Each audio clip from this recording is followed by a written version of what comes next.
Miguel Malvar. Si Miguel Carpio Malvar ang karaniwang ipinalalagay na huling general na sumuko noong digmaang Filipino-Amerikano.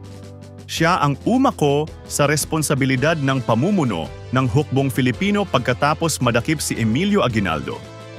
Isinilang siya noong ika-27 ng Setyembre, 1865 sa Santo Tomas, Batangas, kina Tiburcia Carpio at Maximo Malvar, isang mariwasang magsasaka.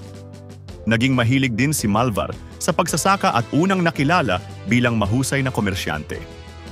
Nang makaipon, bumili siya ng lupain sa Bundok Makiling at sa Santo Tomas na pinatamnan ng Dalandan.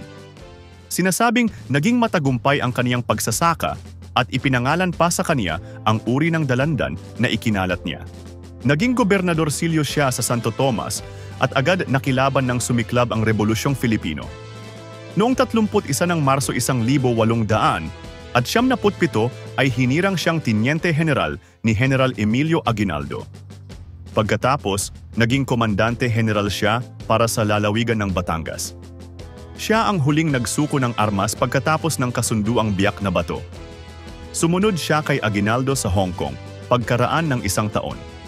Nang bumalik siya sa Pilipinas noong ika-15 ng Hunyo, 1878 ay may dala siyang 2,000 rifle.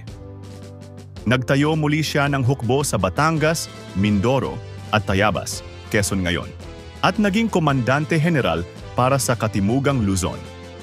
Pagsiklab ng digmaang Filipino-Amerikano ay nahirang siyang Brigadier General at nangasiwa sa mga pagtatanggol sa Katimugang Luzon. Magiting na ipinagtanggol ng kaniyang pangkat ang mga bayan ng Pagsanjan, Pila at Santa Cruz sa Laguna. Nang manghina ang buong hukbong Filipino, naglunsad ng kilusang gerilya si Malvar sa paligid ng Bundok Makiling. Nang madakip si Aguinaldo, ipinagpatuloy niya ang pakikipaglaban sa mga Amerikano hanggang noong 16 na Abril, 1902. Pagkaraang sumuko, namuhay siya ng tahimik at nagbalik sa pagsasaka at pagnenegosyo. Namatay siya sa Maynila noong ika-13 ng Oktubre, 1911.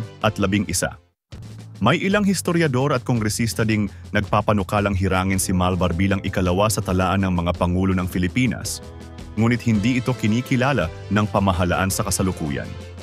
Ipinangalan sa kaniya ang isang bayan sa Batangas.